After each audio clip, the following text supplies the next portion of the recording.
Assalamualaikum warahmatullahi wabarakatuh. Badannya kekar tetapi tidak tua. Membawa cangkul tetapi bukan petani. Apa kabar kawan-kawan semua? Selamat datang di acara yang meriah ini. Kali ini Bu Anda akan bercerita tentang kisah Nabi Musa alaihissalam. Ada yang sudah tahu siapa Nabi Musa itu? Nabi Musa alaihissalam, Nabi ke-15, lahir di kota Mesir, pimpinan Raja Fir'aun. Allah mengangkat Musa menjadi nabi dan rasul. Suatu ketika Nabi Musa ingin menemui Fir'aun di istana. Di sana banyak pasukan Fir'aun bersenjata. Namun Nabi Musa tidak takut. Nabi Musa pun berkata, "Hai Fir'aun, akulah nabi utusan Allah." Fir'aun pun marah dan berkata, "Siapa Tuhanmu?" Nabi Musa pun menjawab, "Tuhanku adalah Allah. Dia pencipta langit dan bumi. Allah menguasai timur dan barat. Allah jugalah Tuhanmu. Hanya Allah yang pantas disembah." Fir'aun pun berkata dengan nada tinggi, "Hai Musa, sesungguhnya kamu itu bukanlah nabi. Kamu itu bukanlah nabi utusan Allah. Dan Tuhan yang pantas disembah itu hanyalah aku." Fir'aun pun mengancam Nabi Musa. "Hai Musa, jangan berani-beraninya kamu menyembah Tuhan selain aku. Aku bisa membuat kamu dipenjarakan." Fir'aun pun mengancam Nabi Musa. Namun Nabi Musa pun tidak takut. Fir'aun pun berkata, "Hai Musa, tunjukkanlah bukti bahwa kamu seorang nabi. Kamu adalah pembohong besar." Nabi Musa pun berkata, "Hai Fir'aun, aku akan membuktikan kepadamu bahwa aku adalah nabi utusan Allah. Aku bukanlah pembohong besar." Lalu Nabi Musa pun melemparkan tongkatnya. Bismillahirrahmanirrahim. Bruk.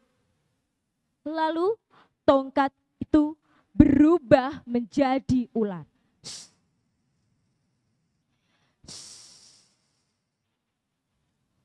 Fir'aun pun terkejut dan berkata, "Hai Musa, sesungguhnya kamu itu bukanlah nabi. Kamu adalah penyihir." Keesokan harinya, Fir'aun mengumpulkan para tukang sihir ke istana. Para tukang sihir itu pun bertanya, "Wahai Raja, jika kami berhasil mengalahkan Musa, apakah kami akan mendapatkan upah yang besar?" Fir'aun pun menjawab, "Ya, tentu saja. Kalian akan mendapatkan uang yang banyak. Kalian akan menjadi pembesar istana.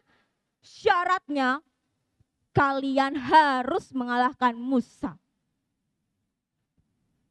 Lalu Nabi Musa pun berkata, "Silahkan keluarkan sihir kalian. Aku akan menghadapinya dengan mukjizat Allah." Lalu para tukang sihir itu pun melemparkan tali temali dan tongkat-tongkatnya. Tali temali dan tongkat-tongkatnya itu berubah menjadi ular-ular kecil.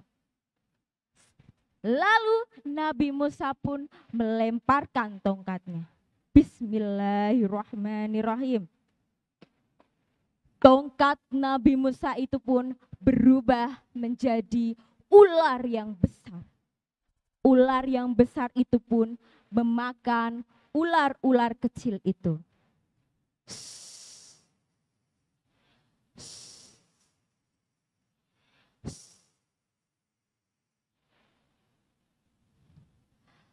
Para penyihir itu pun tersungkur dan bersujud kepada Allah dan berkata, kami beriman kepada Allah, kami percaya Musa utusan Allah. Lalu Nabi Musa pun memimpin para pengikutnya untuk segera pergi dari Mesir. Ayo.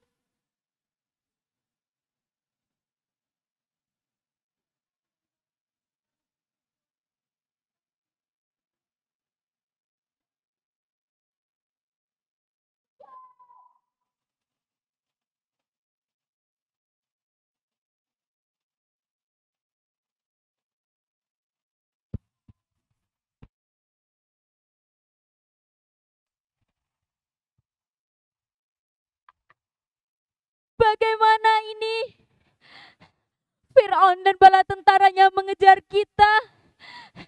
Fir'aun akan membunuh kita.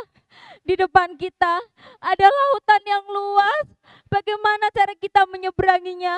Tidak ada kapal di sini. Nabi Musa pun menenangkan para pengikutnya. Tenanglah dan bersabarlah. Berdoa kepada Allah.